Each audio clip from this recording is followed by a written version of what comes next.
اور ایک بات میں آپ کو بتاؤں، لوگ ہمیں ظالم کی شکل میں پیش کرتے ہیں کہ یہ کاٹ دیتے ہیں، ذبح کر دیتے ہیں. ہم اپنی مرضی سے اگر کاٹیں، اپنی خواہش کے لیے کاٹیں تو حرام ہے، اور جس نے خود جان ڈالا ہے اس کے حکم پر کاٹیں تو یہ حرام نہیں ہے، یہ اس کے حکم کی فرما برداری ہے.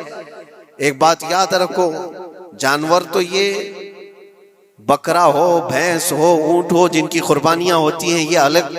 جو مچھلی کھاتے ہیں اس میں بھی اگر کوئی انٹرٹینمنٹ کے لیے شکار کرتا ہے کہ اپنی تفریح. اور یہ جو ایام چل رہے ہیں پہلی ذی الحجہ سے لے کر 10ویں ذی الحجہ تک، اس کا ذکر تو اللہ تعالیٰ نے قرآن میں یوں فرمایا والفجر ولیال عشر، فجر کی قسم اور 10 راتوں کی قسم. اور وہ 10 راتیں کون سی ہیں؟ پہلی ذی الحجہ سے لے کر 10ویں ذی الحجہ تک کی رات. یہ 10 راتیں اتنی عظمت والی ہیں کہ اللہ خود ان کی قسم فرما رہا ہے، اللہ ان کی قسم یاد فرما رہا ہے. اور ان ایام میں جو اعمال کیے جاتے ہیں اللہ کی بارگاہ میں مقبول ہوتے ہیں. یہ حرمت والے مہینوں میں سے ایک مہینہ ہے. زمانے جاہلیت میں بھی ان مہینوں میں جنگ و جدال نہیں کیا جاتا تھا. کوئی بھی جنگ چل بھی رہی ہو تو یہ مہینے آتے تو جنگ روک دی جاتی تھی، کیونکہ یہ حرمت والے مہینے ہیں. تو ذی الحجہ کے مہینے میں ہم اور آپ ابھی اپنی زندگی کی سانسیں لے رہے ہیں، لیکن قربانی کے متعلق جیسے کہ لوگوں کے دل و دماغ میں ایک کانسیپٹ اور پھر پھیلایا ہوا ایک کانسیپٹ اور اسلامی کانسیپٹ، تینوں میں کیا چیزوں کا فرق ہے؟ اسلام کون سی قربانی چاہتا ہے؟ لوگوں نے کیا پروپیگنڈا پھیلایا ہے؟ اور عوام کے ذہن میں کیا بیٹھا ہوا ہے؟ تینوں کو ہم تھوڑا سرسری نظر سے دیکھتے ہیں.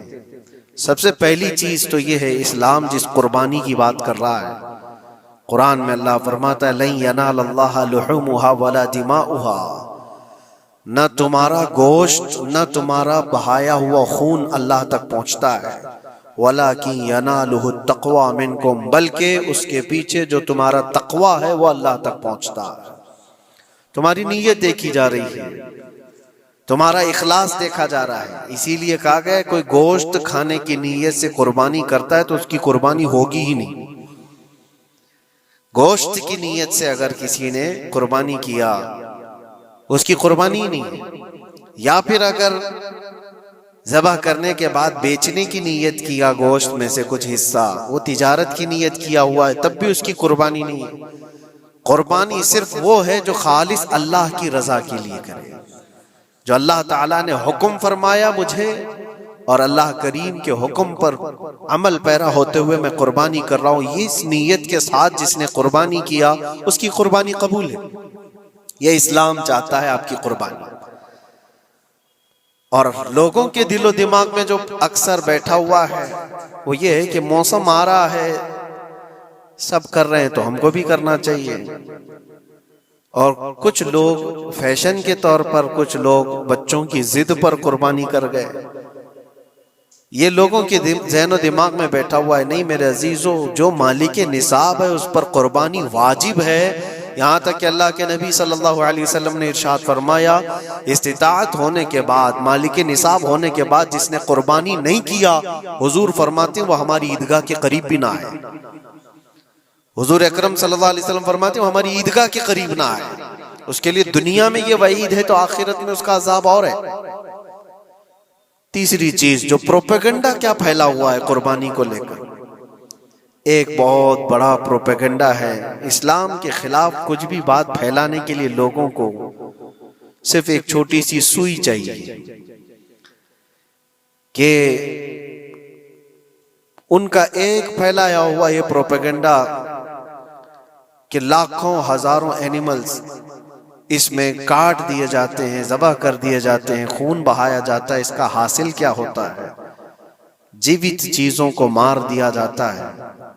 میرے عزیزو، لوگ یہ باتیں تو صرف اور صرف اسلام کے خلاف کرنے کے لیے پھیلاتے ہیں، جبکہ میں آپ کو بتاؤں دنیا کے تقریباً مذاہب میں قربانی کا کانسیپٹ موجود ہے. اکثر دینوں میں وہ الگ الگ انداز ہے، کہیں بلی چڑھانا ہو گیا ہے، کہیں دیوتا کو کچھ پیش کرنا ہو گیا ہے۔ قربانی کا کئی جگہوں پر یہ کانسیپٹ موجود ہے، لیکن کوئی اپنے گریبان میں جھانکتا تھوڑی نہ، دوسرے کے گھر میں جھانکنے کی عادت زیادہ ہوتی ہے۔ اسلام کی قربانی لوگوں کو نظر آتی ہے کہ مسلمان جتنا پریکٹیکل ہے اپنے دین پر، دنیا میں کوئی بھی اپنے دین پر اتنا پریکٹیکل نہیں ہے۔ کوئی بھی اپنے دین پر اس طرح پابندی سے عمل کرنے والا ملتا نہیں۔ جلن اسی بات کی تو ہے کہ کوئی پوسٹر نہیں لگاتے، کوئی اعلان نہیں کرتے، اور جمعہ میں پوری صفیں ان کی بھری نظر آتی۔ کون تمہیں پرچار کر کے جمعہ میں بلاتا ہے؟ وہ خالق کائنات کی طرف سے تمہارا جو لگاؤ ہے، وہ جو تمہیں کھینچ کر گھروں سے مسجدوں میں لاتا ہے۔ فتنوں کا دور ہے، اس کے باوجود جمعہ میں کوئی بھی مسجد ایسی نہیں ہوگی جو خالی پڑی ہوئی۔ مسلمان آج کے دور میں بھی اپنے دین پر عمل پیرا ہے، اور یہ تکلیف کا سبب بن جاتا ہے دوسروں کے لیے۔ اسی طرح قربانی کے ایام آتے ہیں تو کچھ ماڈرن خیالات والوں کو لا کر کے ہمارے درمیان پیش کیا جاتا ہے۔ وہ ایسی میٹھی میٹھی باتوں کے ذریعے سے تمہیں لبھانے کی کوشش کریں۔ اتنے پیسے خرچہ کرنے کے 40,000 کا 50,000 کا بکرا لینے سے بہتر ہے کسی غریب کو مدد کر دیا جائے، کسی کا گھر بنا دیا جائے، کسی کا راشن پہنچا دیا جائے۔ میاں وہ سال بھر ہم کرتے ہیں الحمدللہ، قربانی کے دنوں میں ہی کیوں؟ اللہ کے نبی صلی اللہ تعالی علیہ وسلم کی حدیث سن۔ حضور پاک صلی اللہ تعالی علیہ وسلم فرماتے ہیں قربانی کے دن، یعنی ذی الحجہ کی 10، 11 اور 12، یہ 3 دنوں کے اندر حضور فرماتے ہیں کوئی عمل دنیا میں قربانی سے زیادہ اہمیت اللہ کے نزدیک نہیں رکھتا۔ کوئی عمل اللہ کو اس سے زیادہ پیارا نہیں ہے قربانی۔ اور ایک بات میں آپ کو بتاؤں، لوگ ہمیں ظالم کی شکل میں پیش کرتے ہیں کہ یہ کاٹ دیتے ہیں، ذبح کر دیتے ہیں۔ ہم اپنی مرضی سے اگر کاٹیں، اپنی خواہش کے لیے کاٹیں تو حرام ہے، اور جس نے خود جان ڈالا ہے اس کے حکم پر کاٹیں تو یہ حرام نہیں ہے، یہ اس کے حکم کی فرمان برداری ہے۔ ایک بات یاد رکھو، جانور تو یہ بکرا ہو، بھینس ہو، اونٹ ہو، جن کی قربانیاں ہوتی ہیں یہ الگ۔ جو مچھلی کھاتے ہیں اس میں بھی اگر کوئی انٹرٹینمنٹ کے لیے شکار کرتا ہے کہ اپنی تفریح قلب کے لیے، تو اس مچھلی کا شکار کرنا بھی حرام ہے۔ ہاں، کھانے کی نیت ہے، تجارت کی نیت ہے، تو مقصد کے تحت اگر مچھلی پکڑ رہا ہے تو اس کے لیے جائز ہے۔ اسلام یوں ہی کسی چیز کی جان لینا اور خون بہانے کا حکم نہیں دیتا۔ اللہ تبارک و تعالیٰ کا حکم ہے، اور اس نے کائنات کو جس انداز سے بنایا ہے، ان جانوروں کو اللہ تعالیٰ نے ہمارے کھانے کے لیے بنایا ہے، جس کی وجہ سے یہ قربان کیے جاتے ہیں۔ اور اگر میں کہتا ہوں سارے جانوروں کی قربانی بند کر کے دیکھ لو، پھر جانور ہی رہیں گے، تمہارا رہنا مشکل ہو جائے گا۔ اسلام کی یہ قربانیاں تو سال میں ایک مرتبہ ہوتی ہے نا، جو ایک دن کی جاتی ہیں، 10ویں ذی الحجہ سے 12ویں کو۔ اگر نوجوانوں میں ایک دعوت دیتا ہوں، جاؤ، آج تو AI کا زمانہ ہے، کچھ بھی پوچھو تو لا کر کے تمہارے سامنے رکھ دے گا سارا ڈیٹا۔ ذرا یہ بھی ڈیٹا نکال کر کے دیکھ لو کہ سال بھر میں KFC میں کتنی چکن ذبح ہوتے ہیں، پوری دنیا بھر میں پر ڈے۔ میکڈونلڈ صرف چکن ہی نہیں بیچتا، گائے کا گوشت بھی بیچتا ہے پوری دنیا بھر میں، جس کو یہاں پر بھی بہت سینے سے لگا کر کے رکھے گئے ہیں۔ پوری دنیا بھر میں ان کا استقبال ہے، کیونکہ امریکن کمپنیاں ہیں، باپ دادا کی کمپنیاں ہیں، ان کو کوئی آنکھ نہیں دکھا سکتا۔ اور انٹرنیٹ کے ڈیٹا کے حساب سے پر ڈے 68,000 گائے تو میکڈونلڈ ذبح کرتا ہے۔ پر ڈے کی بات کر رہا ہوں، سال بھر کی نہیں۔ سال بھر ان کا ڈیٹا بہت زیادہ ہے، ملینز میں ہے، اور 1 بلین سے زیادہ چکن وہاں پر بھی قربان ہوتی ہیں جو فرائیڈ چکن کھاتے ہیں۔ یہ تو ایک کمپنی کی بات کر رہا ہوں، ایسی بہت ساری کمپنیاں ہیں۔ تو کبھی کسی نے یہ اعتراض کیا کہ یہ کمپنیاں اتنے جانوروں کو ذبح کرتی؟ نہیں، بقرعید کے دن سب کے سینگ نظر آتے ہیں، جانوروں کی محبت امڑ امڑ کر کے آتی ہے، سال بھر جو قربان ہو رہے ہیں۔ کبھی کسی نے آبجیکشن نہیں کیا کہ یہ سارے آؤٹ لیٹس بند کیوں نہیں کر دیے جاتے، یہ ساری دکانیں کیوں نہیں بند کر دی جاتی جو سال بھر ذبح کر رہے ہیں۔ ہاں، ہو سکتا ہے میکڈونلڈ یہاں نہیں ذبح کرتا گائے کو، کیونکہ یہاں پتہ ہے حالات صحیح نہیں ہیں، لیکن دوسری جگہ پر جا کر دیکھیں، سب جگہ پر بیف آسانی سے ان کے ہاں ملتا ہے۔ میں یہ باتیں صرف اور صرف یہ اس لیے کہہ رہا ہوں، پھیلایا ہوا پروپیگنڈا کیا ہے؟ جانوروں سے محبت یہ سکھائیں گے ہمیں؟ اللہ کے نبی صلی اللہ تعالی علیہ وسلم فرماتے ہیں، بنی اسرائیل کی ایک خاتون کو میں نے جہنم میں دیکھا۔ کس بنیاد پر؟ فرماتے ہیں وہ عبادت گزار تھی، زاہدہ تھی، پرہیزگار تھی، لیکن ایک بلی پالی ہوئی تھی، اور اس نے کبھی عبادت کرنی ہوتی تو 2 دن 3 دن تک اپنے کمرے میں گوشہ نشین ہو جاتی تھی اکیلی، اور اس نے اپنی بلی کو ایک جگہ پر گلے سے رسی لگا کر باندھ دی، اور 3 دن تک وہ اپنی عبادت میں رہی، مصروف رہی، اور 3 دن کے بعد اسے خیال آیا تو جا کر دیکھی بلی مر چکی تھی۔ حدیث پاک میں، صحیح حدیث ہے، اللہ کے نبی صلی اللہ علیہ وسلم فرماتے ہیں صرف اس بنیاد پر اللہ تبارک و تعالیٰ وہ عبادت کرنے والی عورت کو جہنم میں بھیج دیا۔ جو میری مخلوق پر رحم نہیں کرتا وہ رحم کے قابل نہیں ہے۔ یہ سکھائیں گے ہمیں جانوروں پر رحم کرنا؟ ہم جس جانور کو ذبح کرتے ہیں وہ اللہ کے حکم سے کرتے ہیں، اس کے علاوہ کسی بھی جانور کو ظلم کرنا، اللہ کے نبی صلی اللہ تعالیٰ علیہ وسلم کی حدیثوں میں سے یہ ہے کہ جانور پر ظلم کرنا ذمی پر ظلم کرنے سے بڑا ہے۔ اور ذمی کیا ہے؟ ذمی وہ جو مسلمانوں کے ملک میں امن کے ساتھ رہنے کے لیے ریکویسٹ کیا ہوا ہو اور اسلامی حکومت اسے امن دی ہوئی ہو، اور اللہ کے نبی صلی اللہ علیہ وسلم فرماتے ہیں مسلمان پر ظلم کرنے سے زیادہ بڑا ظلم ذمی پر ظلم کرنا ہے، اور اس سے بڑا ظلم جانور پر ظلم کرنا ہے۔ یہ میرے آقا کے فرمان ہے، نبی اکرم صلی اللہ علیہ وسلم نے فرمایا، وہ رحمت للعالمین ہے۔ اور ایک بڑی بات میں آپ کو بتاؤں، جو یہ پھیلایا جاتا ہے کہ جانوروں پر ظلم، سیدنا امام غزالی رحمت اللہ تعالی علیہ کی ایک بات میں پڑھ رہا تھا، حجت الاسلام، جن کی کتابیں پڑھ کر کے لوگ اللہ کے ولی بن گئے۔ امام غزالی کا نام سنا ہے؟ اتنی کتابیں انہوں نے لکھا، تصوف کے امام ہیں، علم کلام کے امام ہیں، منطق کے امام ہیں، فقہ و تصوف کے امام ہیں، بے شمار علوم و فنون کے دریا بہائے ہیں۔ اس حجت الاسلام امام غزالی رحمت اللہ علیہ کے انتقال کے بعد ان کے بھائی نے ان کو خواب میں دیکھا اور پوچھا، آپ کے ساتھ اللہ نے کیا معاملہ فرمایا؟ امام غزالی فرماتے، اللہ نے مجھے بخش دیا، میری لکھی ہوئی کتابیں، میری عبادتیں، ہزاروں کو جو میں نے پڑھایا وہ شاگرد، یہ ساری چیزوں کی وجہ سے نہیں، بس ایک کام کی وجہ سے۔ پوچھا وہ کون سا کام؟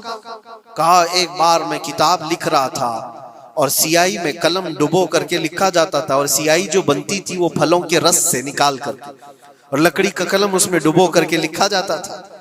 تو میں لکھ رہا تھا کہ ایک مکھی آ کر سیاہی پر بیٹھ گئی، میں اپنا قلم روک لیا کہ ہو سکتا ہے وہ پیاسی ہو، پی کر چلی جائے۔ کافی دیر تک وہ مکھی اس سیاہی پر بیٹھی رہی، اور پی کر کے جب وہ اڑ گئی تو پھر میں اپنا قلم چلاتا رہا۔ یہ بات تو زندگی میں آئی اور گئی، میں نے تو اس کو چھوٹا سمجھا تھا، لیکن میری موت کے بعد رب تبارک و تعالیٰ نے مجھے اٹھا کر فرمایا، جس نے میری چھوٹی مخلوق پر رحم کیا، بس اس نیکی کی بنیاد پر میں تجھے جنت عطا کرتا ہوں۔ ایک جانور پر رحم کرنے کی بنیاد پر، ایک جانور پر رحم کرنے کی بنیاد پر، اور حدیث پاک میں، صحیح حدیث پاک میں یہ بھی ہے، ایک طوائف تھی جس نے مرتے ہوئے کتے کو بچایا تھا پانی پلا کر، اور اس بنیاد پر اس کی بخشش ہو گئی۔ طوائف تھی اور رحم کیا جانور پر تو اس کی بخشش ہو گئی۔ میں اسلام کی وہ چیزیں تمہیں بتا رہا ہوں جو دنیا تمہارے سامنے یہ چیزیں لانے سے عاجز ہے اور قاصر ہے، یہاں تک کہ اللہ کے نبی صلی اللہ تعالیٰ علیہ وسلم نے فرمایا، جانور پر اگر تم نے ظلم کیا ہے تو جس طرح سے ظلم کرو گے قیامت کے دن یہ اپنے سینگوں کے ساتھ، اپنے کھروں کے ساتھ اٹھے گا، اور اسی طرح سے اس کا بدلہ بھی دلایا جائے گا۔ وہ تمہیں مارے گا قیامت کے دن اور بدلہ لے گا. یہ بھی حدیث پاک میں ہے. جانور پر ہمیں اس کے چہرے پر مارنے کا حکم نہیں ہے، اس کو اس کی طاقت سے زیادہ بوجھ ڈالنے کا حکم نہیں ہے. اللہ کے نبی صلی اللہ تعالیٰ علیہ وسلم کے پاس ایک صحابی آئے، اونٹ پالتے تھے. کہا ایک اونٹ بہت سرکش ہو گیا ہے، اور جب اونٹ سرکش ہو جاتا ہے نا، کسی کی کھوپڑی کھینچ لیتا ہے. ہاں وہ اسی وقت سر کو پکڑ لیا تو آدمی وہیں ختم ہو جائے. وہ کسی کے قابو میں نہیں آ رہا تھا، حضور کے پاس آئے. رسول پاک صلی اللہ علیہ وسلم نے فرمایا چلو میں چلتا ہوں دیکھتا ہوں. صحابہ کہتے ہیں حضور جب چلنے لگے تو ہمیں خوف ہوا، ڈر ہوا کہ یہ اونٹ بدک گیا ہے، سرکش ہے، کہیں کچھ نقصان نہ پہنچا ہے. اور تنہا میرے مصطفیٰ صلی اللہ علیہ وسلم آگے بڑھتے چلے گئے. صحابہ کہتے ہیں ہمیں ڈر لگ رہا تھا، لیکن میرے عزیزوں وہ رحمت للعالمین ہے، سب کی رحمت بن کر آئے. نبی پاک صلی اللہ تعالیٰ علیہ وسلم جب قریب گئے تو اونٹ کوئی سرکشی نہیں کیا، کچھ نہیں. حضور پاک صلی اللہ تعالیٰ علیہ وسلم کے چہرے کے پاس اپنا منہ کرتا ہے اور اپنی زبان کو چپڑ چپڑ چپڑ کرتے ہوئے اپنی زبان ہلا رہا ہے. اور حضور پاک صلی اللہ تعالیٰ علیہ وسلم ایسے سنتے جا رہے ہیں جیسے کسی دانشور کی بات سن رہے ہیں.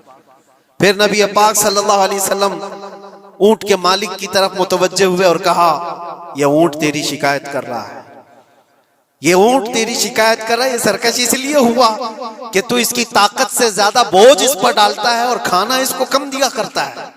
کیا یہ بات صحیح ہے؟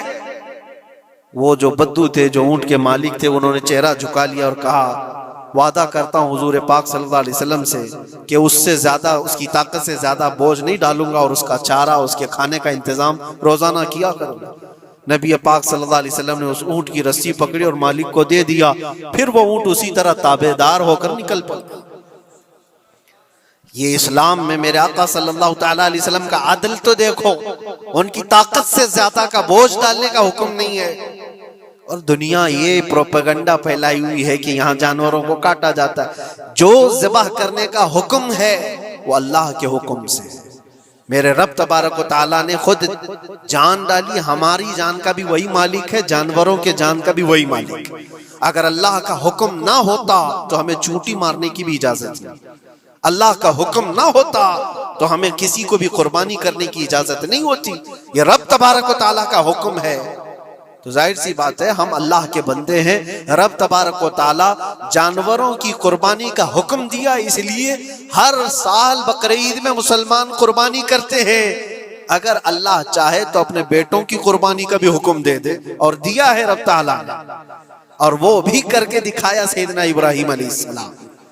اللہ تبارک و تعالیٰ اگر حکم دے تو کیا تم ایسے مسلمان نہیں ہو؟